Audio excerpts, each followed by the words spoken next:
Okay,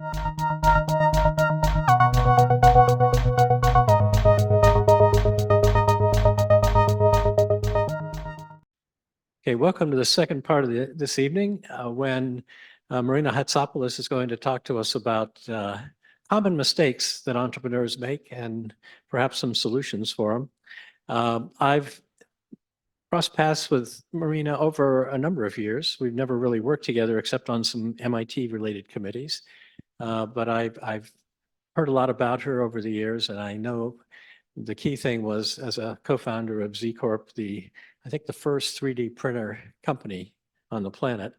That was a while ago. The patents have expired, I know. But there's a lot of experience, and she's agreed after a couple of not very hard arm twisting to come in tonight and try to impart some knowledge around common mistakes. So, Marina. Thank you. Great to be here. So I'm going to give you a brief background on my story just so you know who I am. And we'll go through some common startup mistakes and then summarize. So I went to Brown University. I studied pure math and music, and those were my two passions. I loved them. But my father was an entrepreneur, and so I always had in my mind that I wanted to be a tech entrepreneur. And so I wanted to get some business experience and see what that was like. I went to work at the Chase Manhattan Bank in New York in the oil and gas industry doing corporate finance.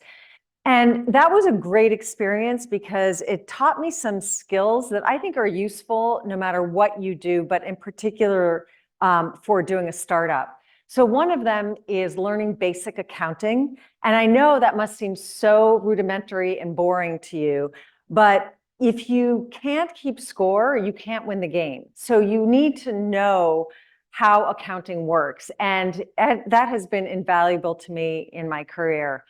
The other thing I learned at Chase was how to negotiate. And that is very useful life skill throughout your life, as much in your personal life as in your professional life. If you get married, negotiating is extremely important. And finally, I learned how to sell. And by selling, this is relationship selling. So the Chase had relationships for like 100 years with some of their customers. And we were learning how to sell and negotiate with someone with whom you want to continue a relationship for the next 100 years. So it's very different than bartering for a rug in Turkey. You know, it's a different story. You have to be respectful. But the point is you learn how to make everyone feel like a winner. And that's something you can learn very easily. So at any rate, then I wanted to I had fun. I loved living in New York. But at the end of the day, I felt like I wanted to get closer to an actual physical product that was creating value in the universe. And so I went to work at Thermo Electron doing mergers and acquisitions. And I have to say, I was a little high on myself. I thought that coming from Wall Street, I understood the numbers. And if you understand the numbers, you understand everything. And I couldn't have been more incorrect, because when you go into a technology business making mergers and acquisitions, and these were small divisions that I was working for, making even smaller acquisitions, you are not assessing the finances of those companies. You're assessing the technology of those companies. And I was completely out of water. Like, I just didn't know about technology. So I realized that if I wanted to do a tech startup, I needed to fill this major gaping hole in my background in technology. So I went to MIT and got my master's in mechanical engineering. And my goal in doing that was not to be an engineer, but to be able to one day manage engineers and speak the language. And this was like a great awakening for me. I had an amazing experience and I learned so much. And then I looked at my skill set. What did I know? What did I need to know to do a startup? And there was one missing piece at that point, which was management experience. So I looked for management positions, but everyone scratched their head when they would see my resume. It didn't make sense to them. If I wanted a management role, I should have gotten an MBA. They were trying to give me technical roles. I didn't want a technical role. I wanted to learn how to be a manager. So I finally realized that I was hitting my head against the wall. I didn't really fit the norm. And the reason I hadn't gotten an MBA was because at Chase, I had gotten the business education that I needed. And so getting an MBA would have simply been a piece of paper, but I wasn't missing that piece of my education. So at any rate, I got very frustrated. And after a year, I went back to my thesis advisor, Woody Flowers at MIT, and I asked him for his advice. And he led me to the technology licensing office at MIT. And what they do is they take inventions that are made by the professors and the students at MIT, and they find individuals and companies to commercialize those technologies. So all of a sudden, it was like, wow, this is so cool. This is so interesting. And I found a dozen very cool technologies that MIT wanted to commercialize. One of them was in 3D printing. So there were two inventors working on the project at MIT. Four of us started the business together. There was a professor who was leading a much bigger project, but the two inventors of this particular embodiment wanted to go off and basically make a low-end 3D printer. And so four of us started the business together in 1994 in Kendall Square, when Kendall Square was a wasteland. There was no place to eat lunch other than this one kind of gross sub shop. It was a totally different world. We set out the goal of delivering a product within 2 years, which we did. Right before we shipped our product, which was in December, in October, I gave birth to twin girls. So we brought them into the office every day, and they took over my office with a nanny. And so when I would get tired of the engineers, I'd go and play with them for a little bit. And then when I got tired of them, I'd go and hang out with engineers. We delivered our product. We became the fastest growing business in New England in 2001. We became the technology leader. We raised no venture capital, and I'd like to say that's because we were so smart. It's not. It was because nobody would invest in us. So we were hardware in a world that had just discovered the internet. They had no interest in hardware.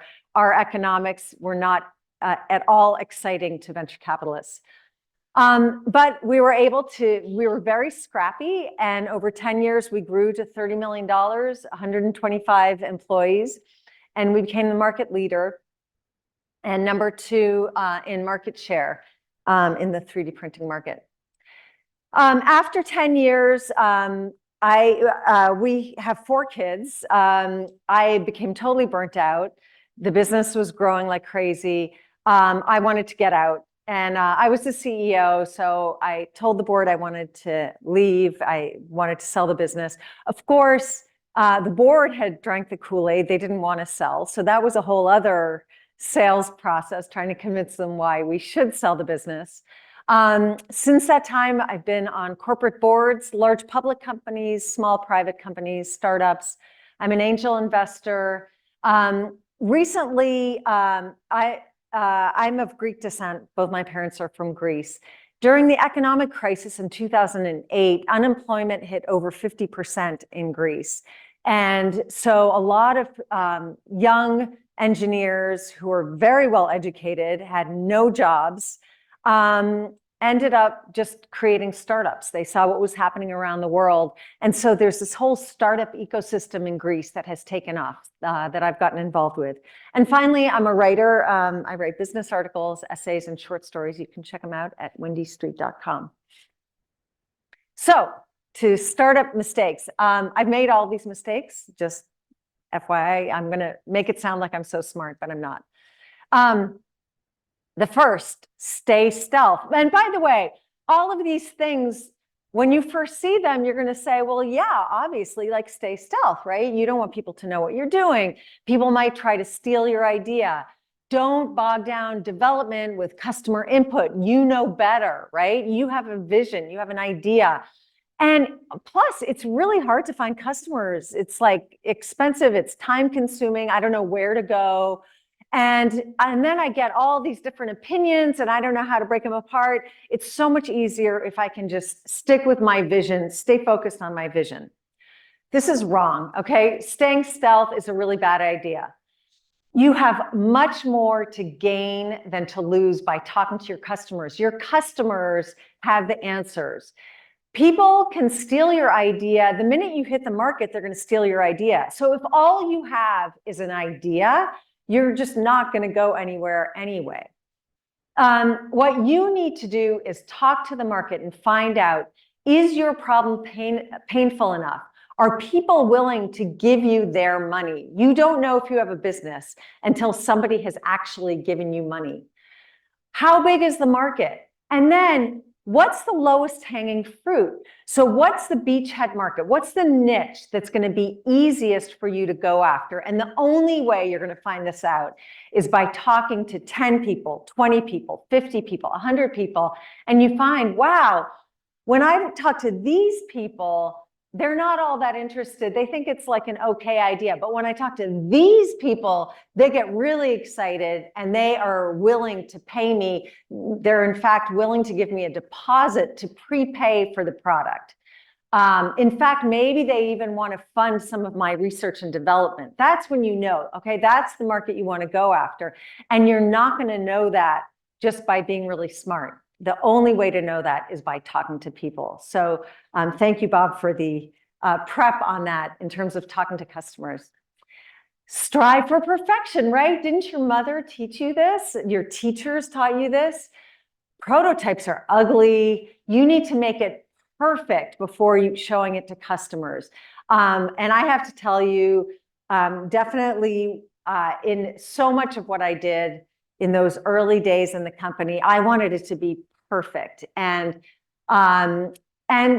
whenever there would be negative feedback, you'd say, well, they don't really understand. This is so visionary. This is so innovative that people don't really understand what we're trying to do. They don't get it. But instead, you judge what you're doing based on the amazing feedback you're getting from mom, from dad, from your cousin, from your best friend, because they all think this is really cool and that you're super visionary. Well, guess what? That's wrong. Instead of striving for perfection, you should strive for feedback. So speak with your customers every day. And even when you're just making incremental improvements, changes, you're talking about a change in direction, always talk to your customers about this. Get something in their hand to try out. And if you're doing software, that's really easy to do. You can sketch a few pictures, like this is what it's going to look like. You'll press this button, and then this is going to happen. It's a little harder with hardware, but it's not impossible. And you can get something that gives them an idea of what it is that you're trying to do. And I'll give you an example. In our early days, so our 3D printer, what made it very special was that we were 10 times faster than any other technology. But our parts were not very pretty. They were kind of ugly. And when I went to the first trade show, I showed them our parts. I showed it to potential customers. And they were not excited. They were like, that looks terrible. That's really crappy. And so what I realized is that I wasn't showcasing what made us different, what made us unique. And so then what we ended up doing at trade shows is we would have big bowls of parts to hand out to people, and we would 3D print in front of their eyes so they could see how quick it was. And by giving away free parts, people understood how inexpensive they were and that this is something quick and dirty to get in your hands, as opposed to the beautiful parts that were in glass cases at the competitors. So this is something like we would show these parts to our customers and they'd say, your parts aren't really that pretty. Plus, we're very good at visualizing. I can't tell you how many times I heard this. I can view it on the screen. I don't need a physical prototype.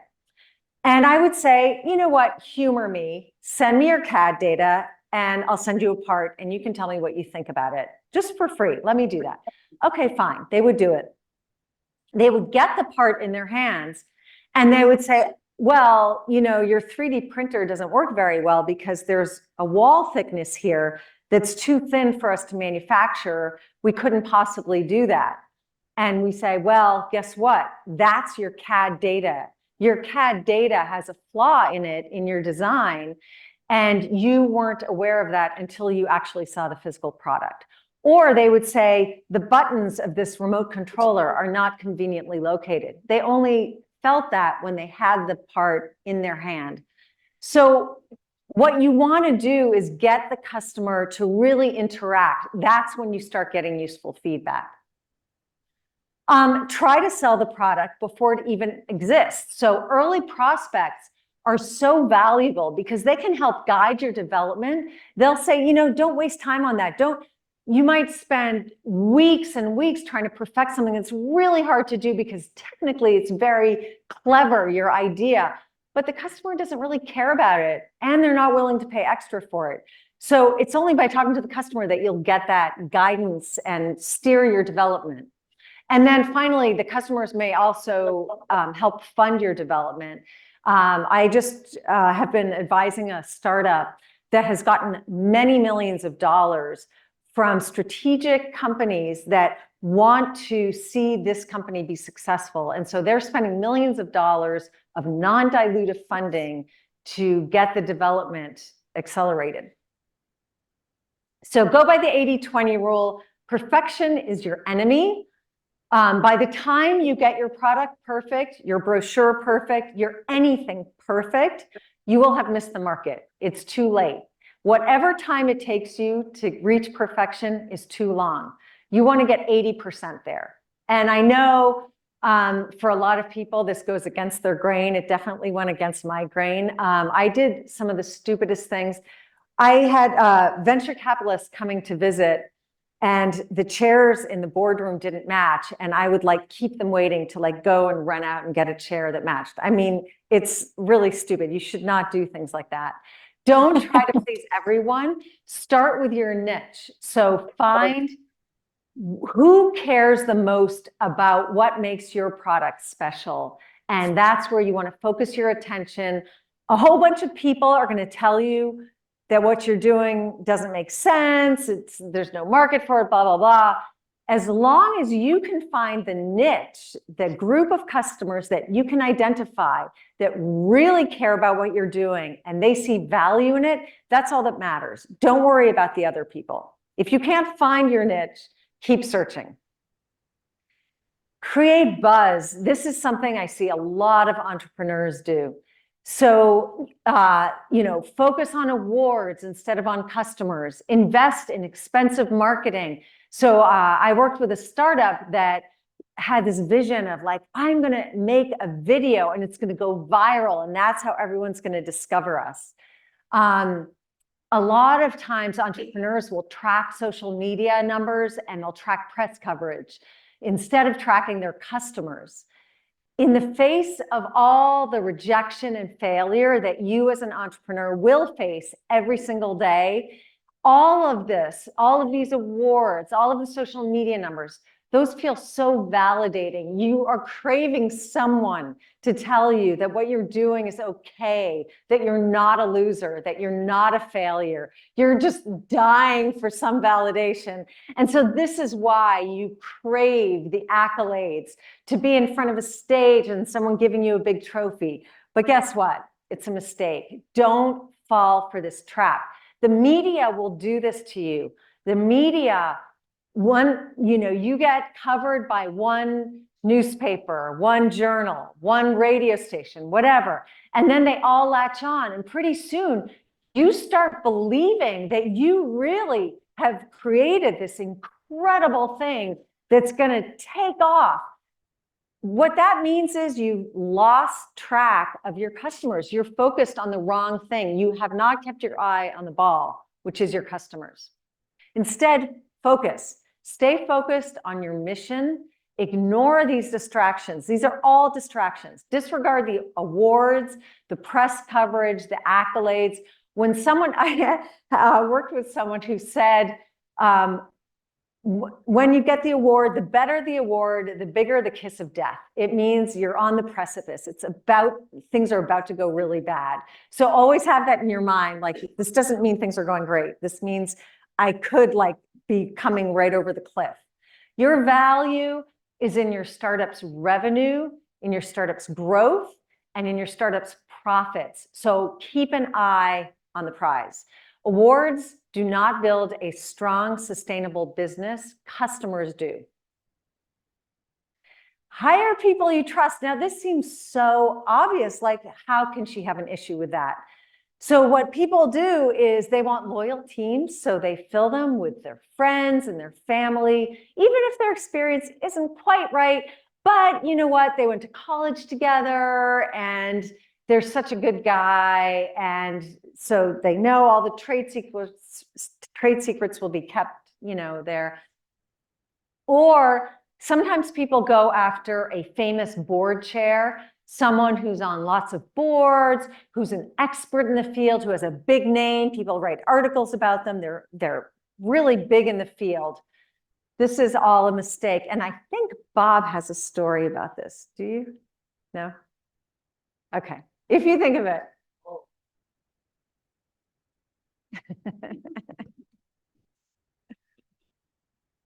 I had given a talk on hiring, inspiring, and firing for a group of international businesses.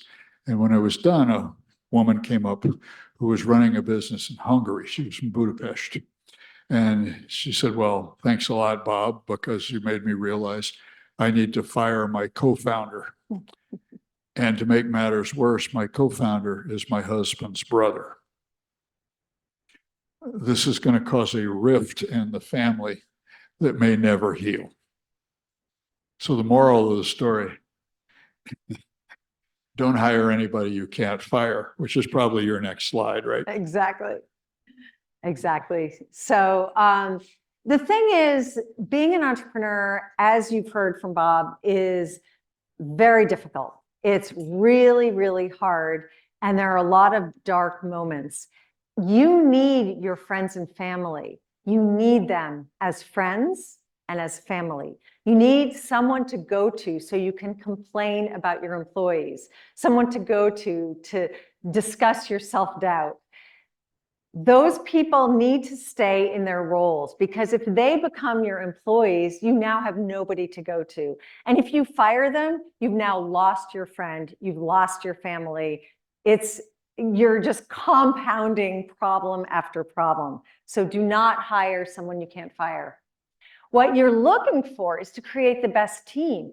So you want a diversity of education, experience, talents, skills, interests. You want to find people who don't look like you.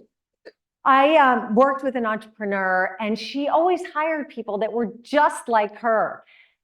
If you hire someone just like you, you're just duplicating yourself. That doesn't add any value. You want someone who is going to offer skills that you don't have, who's going to have a different perspective. That's additive. So find what you are missing, both in terms of expertise, but also in terms of what you're good at. Like maybe you don't like selling so much. You're a little bit of an introvert. Okay, hire someone who's really good at the extroversion. Leverage your network. So this network, the people that are here today, this is very powerful. We hired so many people out of the MIT network, and it was incredible, because if you're hiring someone through your network, there's an incredible filter that has gone on. If someone recommends someone else, they know that person, they know something about them that makes that a useful connection. I highly recommend working with someone before you bring them on. So if they don't have a job, and a lot of people are embarrassed to do this, but you can just say, hey, you don't have a job, come and work on this project for us for a couple weeks, and let's see how it goes. It's so much easier then. If after a couple weeks, you'll have a pretty good sense after a couple weeks. And if it doesn't work out, it's very easy. Project's over and you're done. If it didn't work out, it didn't work out. It's not a big deal. Firing someone after 2 weeks is really tough. I don't recommend it. So if you can avoid it, it's ideal. Empower your people and capitalize on the stars, even if they have holes. So our two co-founders were so creative. They were so out of the box. They're like, but I couldn't get them to wear shoes to a meeting.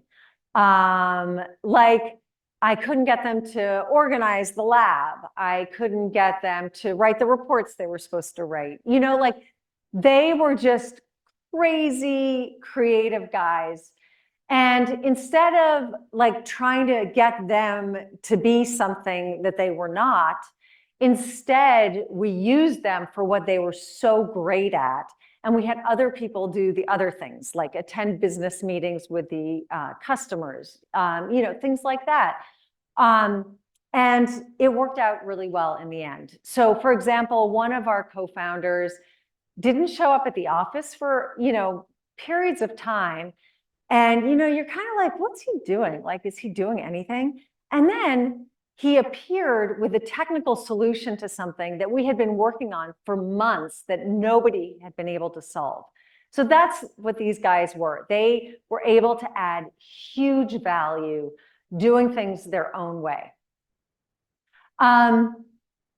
I have read that having a salesperson on the team gives you a 3 times chance of success. And I don't know if that's true or not, but I believe it.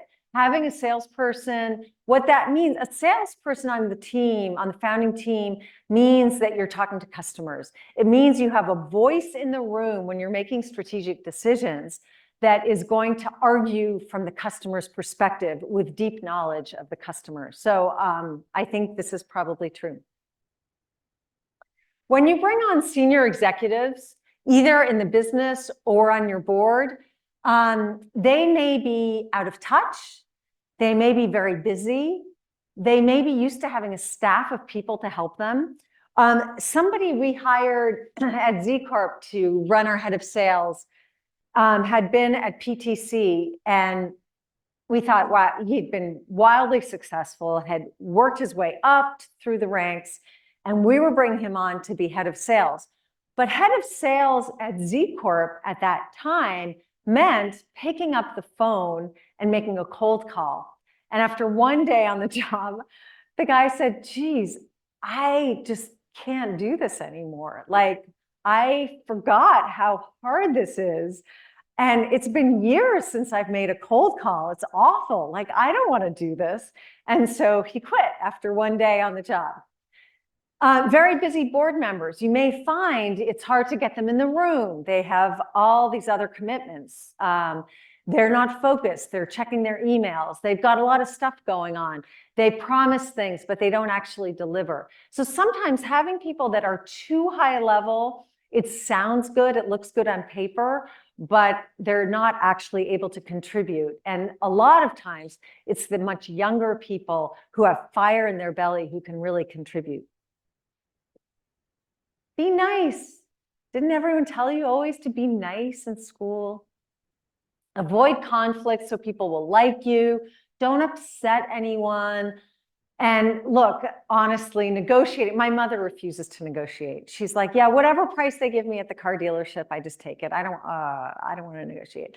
Negotiation is unseemly and it's unnecessary. People are fair. There's no reason to negotiate. Well, obviously, this is all untrue. Instead, embrace conflict. Encourage a diverse set of opinions. This is the one thing I am most proud of at Z Corporation, is that we created a culture of conflict. So everyone's voice was encouraged to be heard. When we were in meetings, we had drag down fights, arguments over things. It was all respectful. Everyone respected everyone else's opinion. People were coming at it from a very different point of view. Everyone's background was so different. And then we would make tough decisions and we would live with them. Not facing tough decisions just makes the problem worse. There's someone you know you need to let go and you just don't want to do it. Well, if you just put that off, it makes it worse. I was at a company where they had somebody there who had been there for 20 years. Everyone knew the person needed to be let go. But now it's been 20 years. How do you let someone go who you haven't let go for 20 years? You're much better off to make these decisions sooner rather than later. Learn to negotiate. And this is not how it's depicted on TV. Negotiating is creating a win-win situation. I don't know why on TV, there's always blackmail. That's how they negotiate. It's like, oh, I'll find the dirt on Bob and then I can get him to do what I want. That's not how negotiation works. Negotiation is, and by the way, you can learn this. It's very easy. It's a skill. It does not take long. You can just sign up for a class. And it has changed my life. And you end up getting to a place where everyone feels like a winner and you get what you want and they get what they want and everyone's happy. So it's a very important skill for you. And I highly encourage you to learn how to do that. Work hard. Creating a frenetic office culture where everyone is running around like working, it seems like that feels good, right? That's how startups are depicted. You're sweating, you're slogging 14 hours a day. You couldn't possibly sleep any less. You know, you might use TV and movies as models, like maybe being an abusive boss, yelling at your employees, or having lingering liquid lunches where you just chat, so relaxed. Or what I would be accused of is checking off all the tasks on my to-do list. I had these massive to-do lists and I would check them all off. Instead of spending 10 more minutes in the shower with strategic contemplation, just like have nothing, you're not looking at anything, you're not looking at your computer, you don't have a checklist, you don't even have a piece of paper and a pen, you're literally just standing in the shower thinking. So work hard is not the answer. Checking off your items on your to-do list is not the answer. Standing in the shower is the answer. You want to create a healthy corporate culture. You have to focus. When you're standing in the shower, you're prioritizing. You're saying, I can't do everything. There are 100 things on my to-do list. I cannot do them. Just by going faster is not going to get me through that list. What I need to do is cut 90 things off that list. But the most important decision is, what are the 10 items that are going to remain? And that's why you're in the shower. You have to decide those 10 things because that is a difficult decision to make and it's an important decision. All that you need to create a culture in the company that all that matters is your results, not your face time. I don't care how many hours a day you're in the office. I don't care that you're up all night working. What I care is that you're going to deliver on what you say you're going to do, and that we as a company are going to deliver on our milestones. The time to market is critical. And so always keeping a focus on getting your product to market as quickly as possible and spending time contemplating your strategic decisions. So I want to talk to you now a little bit about strategic decision making, because this is one of the most important things that often is not talked about. So strategic decisions are things like, what business are you going to go into? Who should you hire? Who do you bring on the bus to be on your team? What are you going to build? What is your product? How are you going to price it? That's one of the most important decisions you're ever going to make. And you have to be making all these decisions with incomplete information. So what you need to remember is you're going to make the decision once, but when you get new information, you need to go back and make that decision again, because now with the new information, you may want to re-steer. And so back to Bob's point, or was it Joe's point, about adaptability. Adaptability is the most important thing. So you need to continually be making new decisions.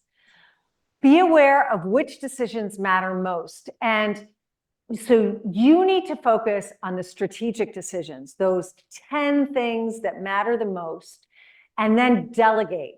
And decisions should be made at the lowest level possible. For one thing, those people tend to have more information than you because they are closer to whatever that is.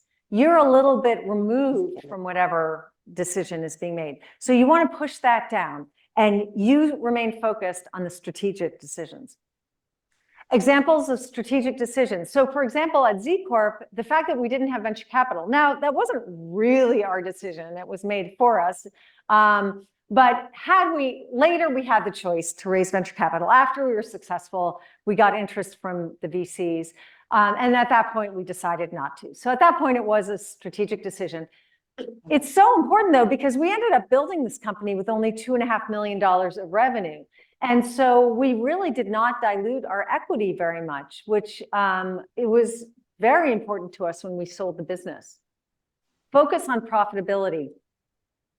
Our board was generally some older people. One of our board members had built Rubbermaid, and he lived through the Depression, so he was extremely financially conservative. So our board was talking about profitability at a time when we had business school students join the company, and they would say, don't mention the P word. You know, like profits were like a bad thing. But profitability is what got us off the ground with very scarce resources. We got to revenues in year 2 and profits in year 4.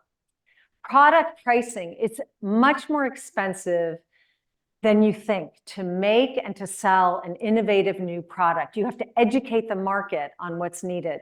So one thing that saved us is we were going to price our original 3D printer at $20,000.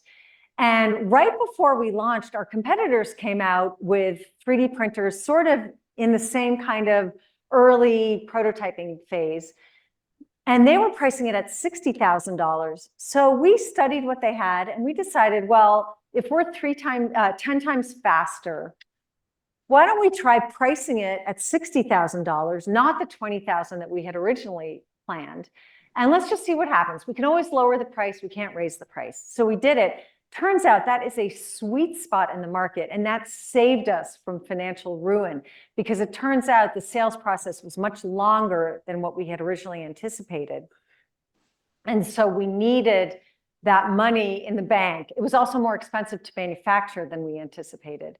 So having a $60,000 product instead of a $20,000 product was very, very important. And again, that is a classic case of you get new information, go back and make your decisions all over again. $20,000 seemed to make sense originally, but then when we got this new information, we tried 60 and that worked. So let's see, examples of non-strategic decisions. Do not waste your time on this. Who gets which office? What kind of furniture should you buy? What accounting software should you use? What color should the logo be? Now, these kinds of decisions, the only thing they are important for is how they create corporate culture. So we were very proud at Z Corp of being very scrappy, and it was important to us that we not have a big hierarchy. Like I talked to you about this combative culture. We wanted everyone's voice to be heard. We wanted everyone to be comfortable sharing their opinions. So we wanted it kind of a little bit of a flat feeling, not a hierarchical feeling. So we had no offices. We just had cubicles. Everyone had the same size cubicle. So that did impact the corporate culture. And a lot of these decisions, like the color for the logo, we had kind of a bright orange, and it was a little bit symbolic of our kind of youthful, trying to do something new and different culture. So to that extent, these things are important, but beyond that, they're really not. And so you shouldn't spend too much time and energy focused on these non-strategic decisions. So the thing with strategic decision-making is that the reality is that you're living in the muck. There are too many decisions to be made, too many directions to go in. There's not enough information. There are conflicting opinions. Everyone you go to for advice is giving you different advice, and you don't know where to go for answers. The place you go, now this is very common, very, very often in your day-to-day, you're just like flooded with information and with too much, and you don't know what to do. Your North Star is always your product differentiation. What makes you special? What makes your product different than everyone else, your technology? What is the core of your innovation that makes you different and special? And that usually will help guide you to make to find the answer. So in the case of Z Corp, I'll give you an example. I told you we were 10 times faster than every other competitor in the marketplace, but our parts were kind of crappy. So what that told us when we were looking at sort of where should we spend our resources, who should we be selling to, what that told us is we wanted to be selling at the earliest stage of the design process so that people could make a lot of parts quick and dirty. It guided our product development. Instead of spending huge resources to try to make our parts nicer and smoother and blah, blah, blah, we really focused on let's make it just stronger so that when people are getting the quick and dirty parts, they can have it in their hands. It focused our development. So whenever we were puzzled about what to do, we had to always go back to that. What made us special? How did that impact where we wanted to go? And in our case, it led us to try to lower the price. So for example, the education market was very interested in having quick and dirty models. And so we lowered the price, we made a simplified machine at the low end, as opposed to expending a lot of resources for a very high-end machine for which our technology was not really well suited. Competition is great. I can't tell you how many entrepreneurs will show me their product and I'll say, aren't there, I've heard of a couple of other companies that are doing exactly what you're talking about. And they say, well, yeah, but there's room for Coke and Pepsi. And, you know, it's a crowded market, so it must be promising. If there's so many people going after it, there must be big opportunity. And plus, these large incumbents are slow and they're stupid, and we're really smart. And product differentiation isn't really all that important. And worst case scenario, nobody has ever thought to lower the price before. So if nothing else, we can just lower the price.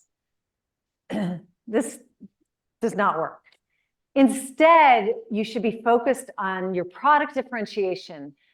Price is always being considered by everyone. Lowering the price there's no innovation in lowering price. That is not a new thought. Simply lowering the price can be a losing proposition. It usually is. Commodity businesses are generally a race to the bottom. What you want to be focused on is doing something different. Learn what's out there and do something better. The state of the art is the starting point. It's not the end point. You should know about the competition. You should know everything about them.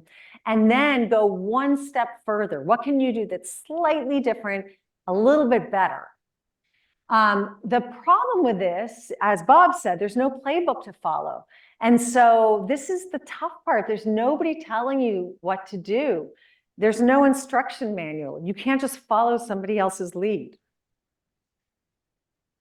I will say competition can be okay. They can educate the market. So in our case, the more innovative your product, the longer it takes to educate your customers, the more expensive it is.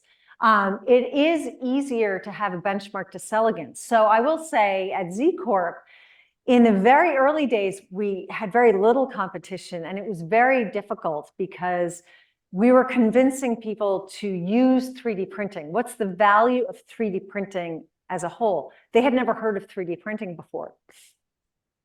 Later on, when they knew what 3D printing was, and ideally even had a 3D printer, then, or even better, was they were looking to buy a 3D printer. Then all we had to do was convince them why ours was better, faster, cheaper. So we could win generally on the bake-offs, not always, but a lot of times. We could win when we found the customers who really wanted a fast 3D printer. So that did help us. But all of our competitors, I will say, were not massive companies. They were smaller. They were public. They were bigger than us, but they were not massive.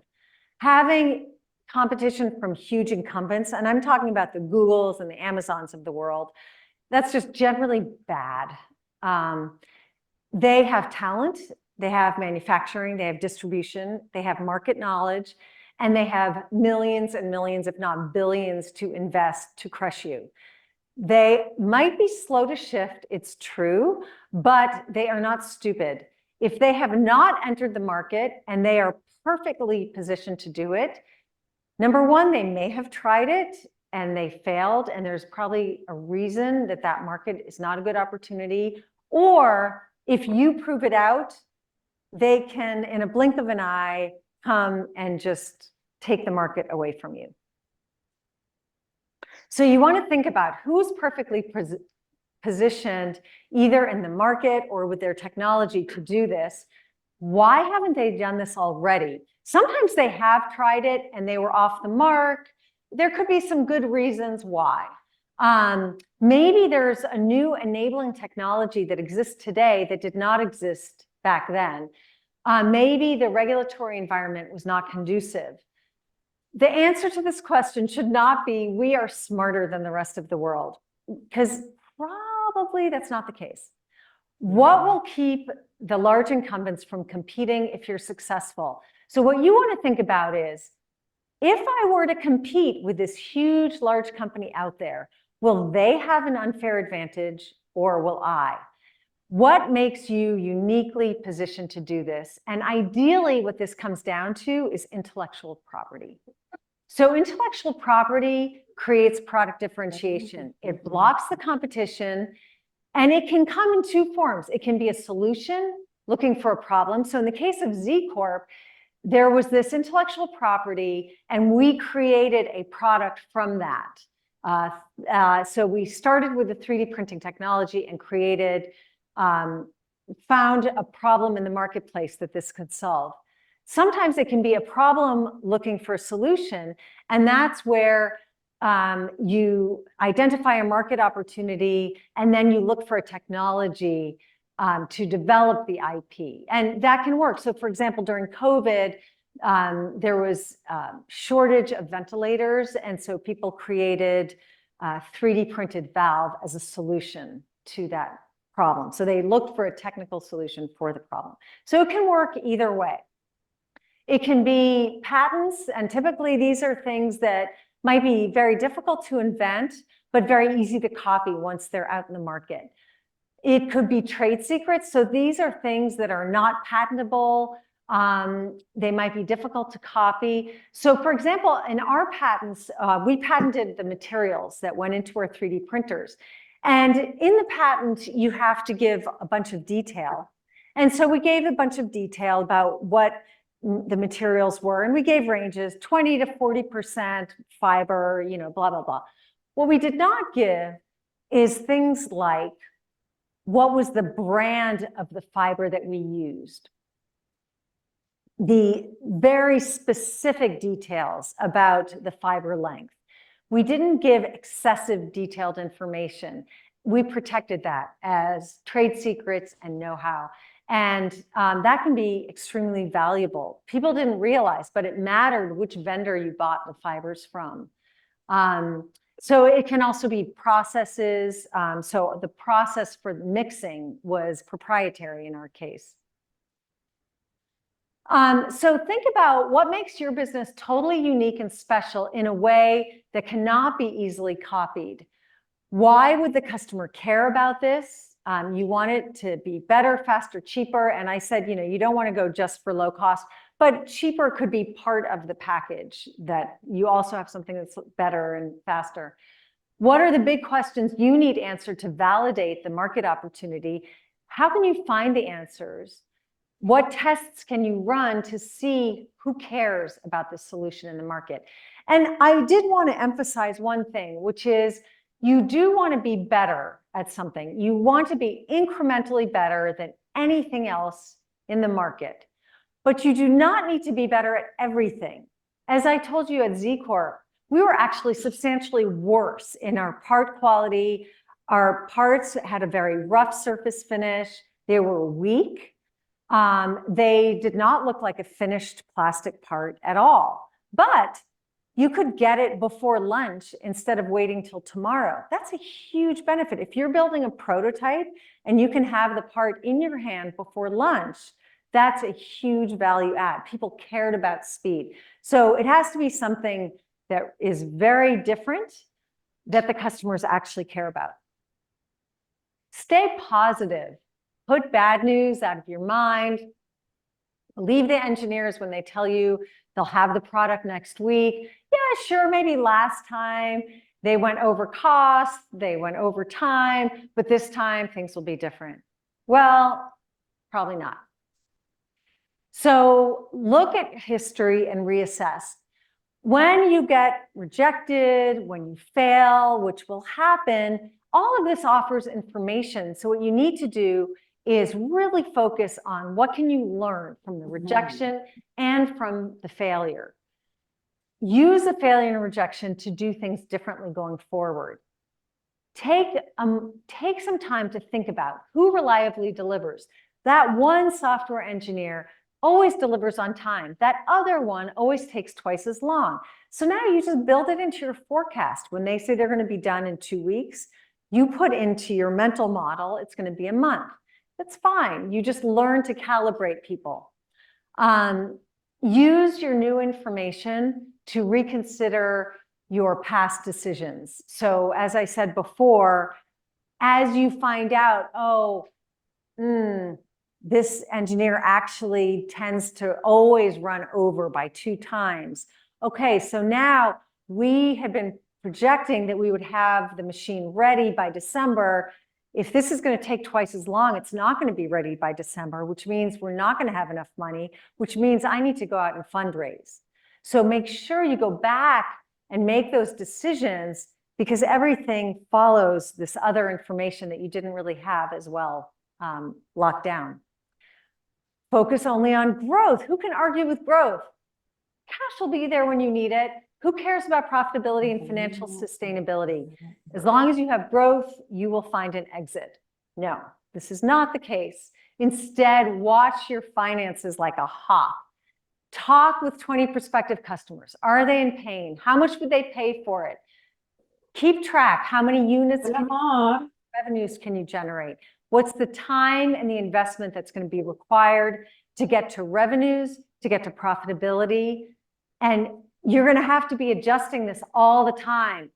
When people send me their pitch deck and it'll say like, XYZ Corp final. No, there's no final. Your pitch deck is never final. You are going to be updating your pitch deck, your business plan, your financials, your projections, your budget. All of that is going to be changing all the time as you get new information. And so you have to view all of these documents as live beasts. You'll be constantly rejiggering them. So find something you believe in. It's a long road. Do not have this image that like, yeah, I'm going to flip this in 18 months. I'm going to sell it for $3 billion. No, that's not the case. Probably, imagine you're going to be in it for maybe 10 years. That's like a reasonable time frame. Watch your finances, track cash and how many months you have left before you're going to run out, and deduct your last payroll and your rent from that last chunk, and make sure you know what kind of runway you have. Have a plan for reaching profitability, and make sure you have some milestones that investors have told you, yeah, I'll invest when you get to that next milestone. Okay, what is that milestone? Now, everyone in the company should know what that milestone is, and you should all be focused on that milestone and driving toward that milestone so you can reach it, so you can get that next funding to get you to the milestone after that. And stay in touch with the investors. Keep them updated. Even if they say they don't want to invest right now, keep them updated. They may want to invest in the future. And one thing with investors is they are generalists. They are strategic thinkers, and they can provide very useful feedback to you on your business and on your pitch. So when you meet with them, don't view it as a black or white, yes, they'll invest, no, they won't invest. Oh, I'm such a loser, I'm such a failure because they won't invest. No, take it, what can I learn from every meeting you have, and especially the ones where they don't invest? What did you learn? How can you make your pitch better? Or how do you need to steer your business in a different direction as a result of what you learned? Put on a great show for investors. Use industry acronyms that make you sound really smart, even though the investors won't know what they mean. Make complicated diagrams. I don't know why people put such complicated diagrams on their pitch decks. They'll have entire paragraphs in this teeny tiny font that nobody can possibly read. They'll have projections with the finances skyrocketing. They'll be talking about exit. They'll demand a confidentiality agreement, like because they're stealth. And of course, add AI. No matter what business you're in, add AI. Everyone wants to be in AI.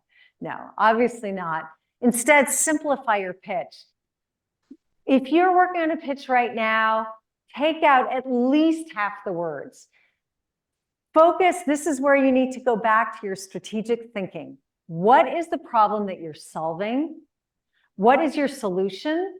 Remove all the industry jargon, acronyms, remove diagrams which don't add any information, limit the number of words to maybe 10 or 20 per slide.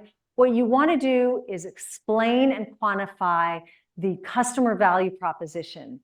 And make sure when you practice it, and practice in front of your friends and family, and do this exercise after you finish the pitch, and especially if they haven't heard it before and they don't know what you're doing beforehand.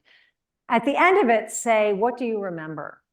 What does my business do? What makes my business special? And see if they remember. Probably you've given them way too much information, so much information that they've lost the big picture. Instead, you want to hammer the big picture over the head of the investor as to what it is that you're doing that makes you special. And if you don't get an interest, make sure you can parse, was it the pitch that wasn't good, or was it the business that needs rejiggering? So in conclusion, talk with your customers, get the prototype in their hands as soon as you can. How are we on time, by the way? I haven't been watching. Yeah, okay. Focus on revenues and profitability within your beachhead market. Create a strong, diverse team. Encourage debate and a healthy culture. Create strong product differentiation. Make decisions every time you're faced with new information. Go back and make the decision that you made in the fog. Now the fog is clearing. You can make a better decision. And create a very clear and simple pitch. In conclusion, startups are risky. You have to persevere. It's hard. There's no work-life balance. You're all in, but it's super exciting. Controlling your own destiny is enriching, being part of a team where you're driving toward a goal, you're creating something of value in the world. It's an amazing experience. And the thing is that makes a startup so different than just working in a large company, you're creating so much from a blank sheet of paper. It can be the business plan, it can be your budget, it's your brochure, it's your customer success plan. Like everything is starting with a blank sheet of paper. It's the most creative process. And that creative process is so exciting and energizing. And you're getting feedback from everyone and your team is working together toward this goal. It's an amazing experience. I highly recommend it. In the moment, there's a lot of murkiness. And you just, as I say, your North Star is your product differentiation, and you always go there to find the answers. In conclusion, all of this is in an article I wrote called 10 Steps to a Unicorn Exit. you're all experts on this now, but if you want to read it, check it out. And that's all, but I would love to take your questions.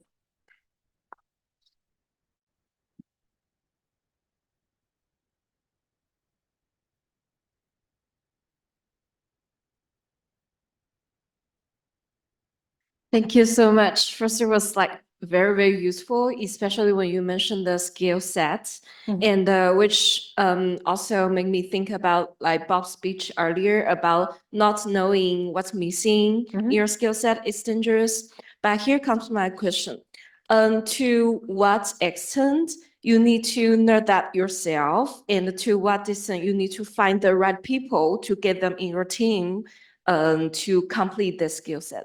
I think that's a fantastic question. And I can't answer it in the specific. I will say in general, you do not need to be great at everything, and you can't be, right? And so you have your area of strength, and then you bring on someone really good who you trust to fill in those holes. And so I think it's really having a lot of self-awareness as to where your weaknesses are, and having enough judgment to be able to tell the difference between someone who can fill in that hole and someone who's just not going to be able to fill it in adequately. So it's, and having a lot of respect for what they bring to the table. The one thing I'll say, I talked about our culture at the company of arguing, but the one thing within that, underlying all of that, was a tremendous respect that we all had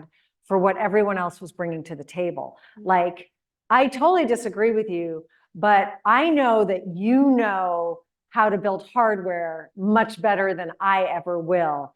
So I have to listen to what you have to say. And so I'm going to shut up for 2 seconds and listen to what you have to say. So it was that deep respect. And if you bring on someone onto the team to fill in a hole and you don't have that respect, then you need to replace them and find someone who you do. Thank you. Right up here and then. That was great. Thank you. Couple of questions, one on the technical side, one on the business side. On the technical side, you mentioned a couple of times that basically your competitive strategy was, I'm faster than the others, but how do you build a sustainable economic mode? I would imagine that, faster, others are going to catch up at some point, but how do you create this sustainable economic mode that, it clearly works out based on this, but I'm curious about that. On the So Go ahead.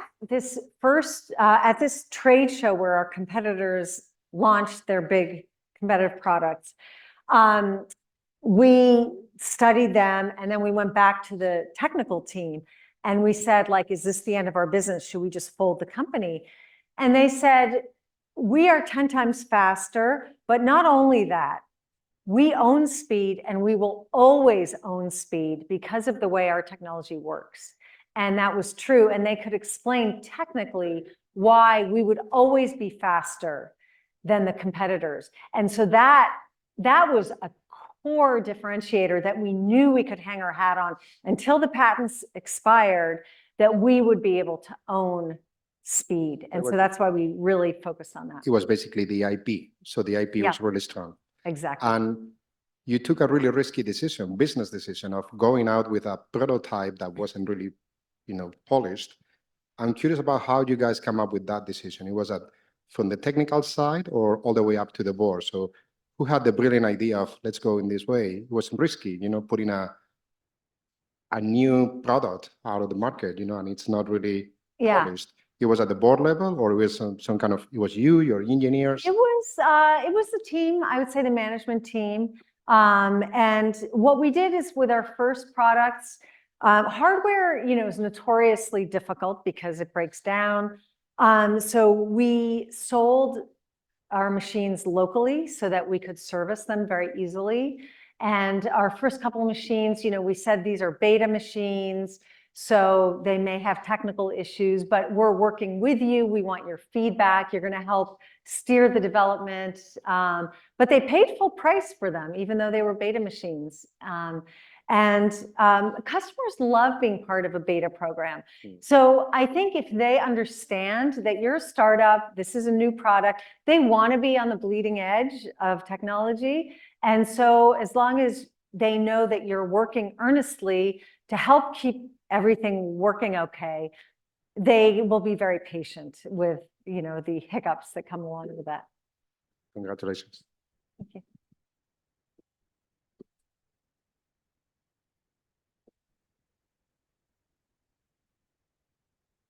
Hi, thank you for an amazing presentation. And I have two questions actually.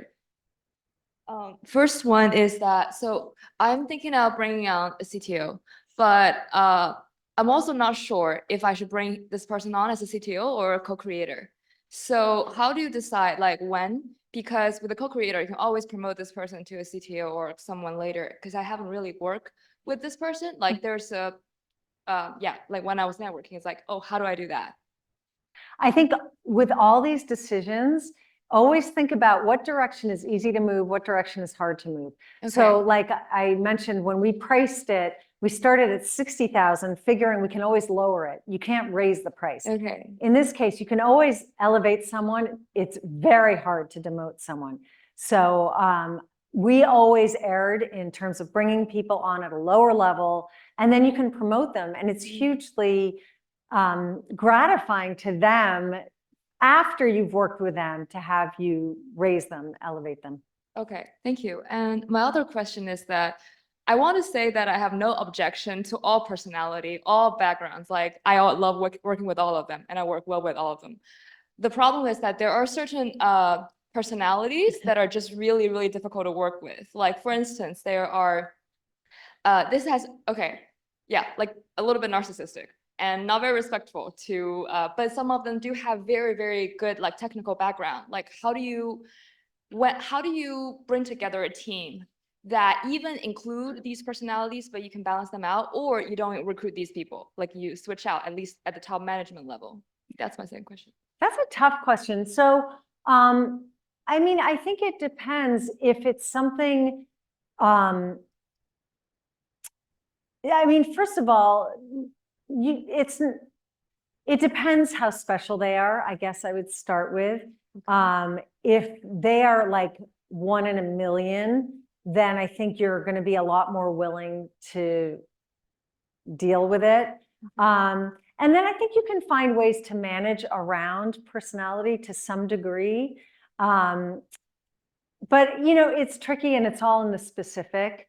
In general, though, I think a team works best if you respect the other people on the team, and to some degree, you enjoy the other people on the team, even if they're not going to be your best friend hanging out on Saturday night, but you know, they might amuse you, or they might, you know, there's something there that brings you together. I think if someone constantly grates you and like really rubs you the wrong way, it's hard to move together as a team.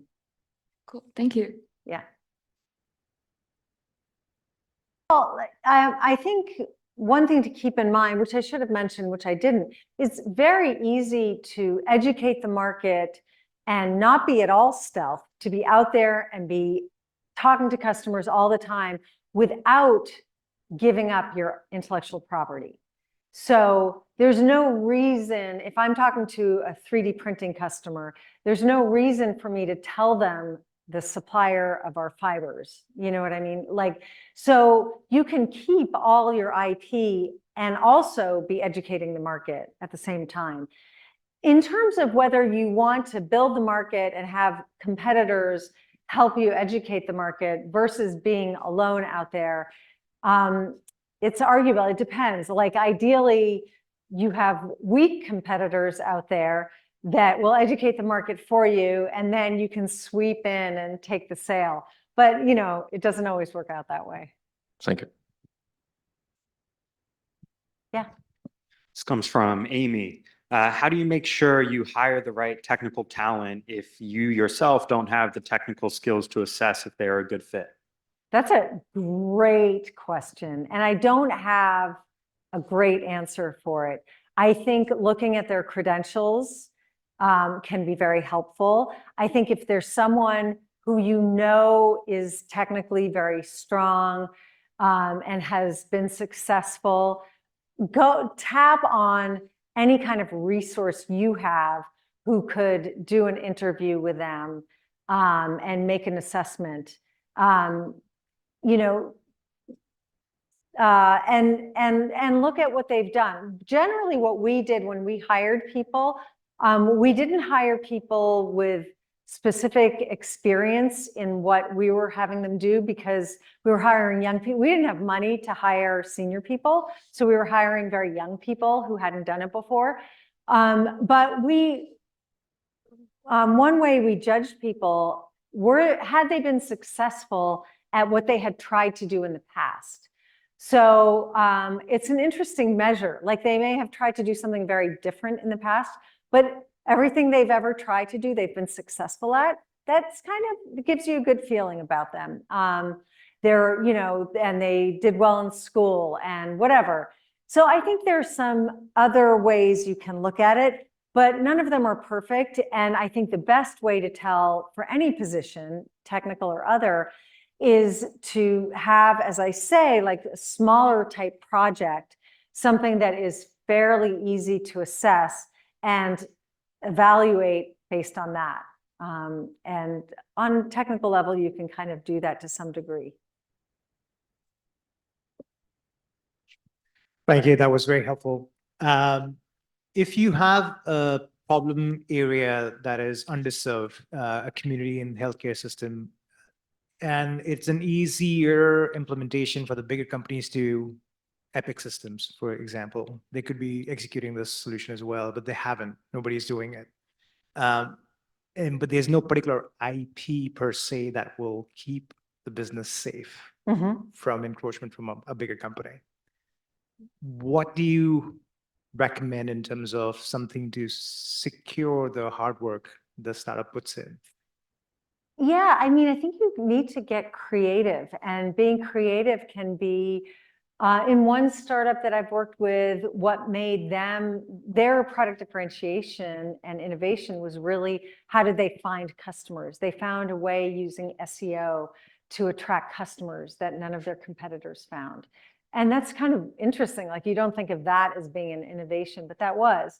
I was just talking to someone this week who is on the board of a floral company. And you think like flowers, like that's a commodity, right? But this particular company has a name for itself because what they do in terms of their design is really differentiated. So it's a question of getting really creative about what can set you apart. And it may not be sort of the kind of patented thing that I was talking about. It can be something different. Thank you. So this is a bit of a question that's not traditional, but how was your experience as a female, founder and a female executive? And how does that compare again to the experiences you've seen? And any tips of advice, I think, for the female founders in this class? Yeah, so I thought it was a big advantage to be a female because I was in the male world. And so generally, like, customers would remember me and stuff like that. I would say the biggest disadvantage is when you get ready to start a family, that it's a big thing. And so I think when you're contemplating whether to do a startup or whether to have a family and like how those pieces are going to fit together, I think that's the biggest challenge. And balancing as a mother, I always felt like I wasn't doing enough at home. I wasn't doing enough at the office. You just kind of are always feeling like there's more that you should be doing. But you do the best you can. Okay, that's a great finishing question, I may say. Thank you very much, Marina, for sharing your experiences, and hopefully people won't make the same mistakes twice. hopefully. That's great. Make a new mistake every time. Right. Well, the problem is if you make the same mistake, but you didn't see it coming. Yeah. And sometimes that happens, but at least this is a good guidepost for that. Thank you. So speaking of guideposts, we've completed our 6-session journey. And now it's time for you to go back and think about all the sessions. And I think you'll find there's some common themes and advice that popped up multiple times. And by and large, we don't coordinate what the speakers are going to say. So what you're getting is individual views of things, but they tend to have some themes that you should keep in mind as you go forward. So now it's time for you to take the next step in your journey for entrepreneurship. I think we've given you lots of nuts and bolts for new ventures. We didn't promise we'd show you how to assemble them. That's your job. How do you put those nuts and bolts together? But hopefully we've given you enough to get started. So thank you very much, and good luck on your journeys.